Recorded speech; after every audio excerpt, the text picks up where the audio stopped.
मेरो नाउँ नरसिंह बडाल। अब गाउँघरतिर भ्याबाट गाडा खेत यताउता काम गर्दै गएपछि सोखलाई या कन्काका रोटा हुन्थे। अब ये हेर यो अब के हुने अब यो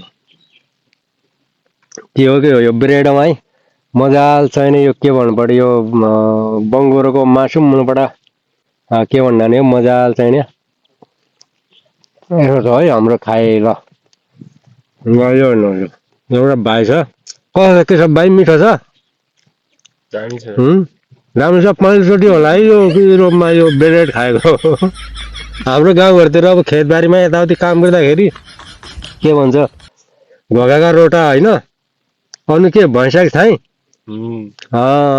आलुको छायालेको साग खाइन्थ्यो। अब चाहिँ हाम्रो यहाँ चाहिँ यो युरोपतिर चाहिँ यो छ है यो ब्रेड खाली यो ब्रेड ल है यो ल धन्यवाद।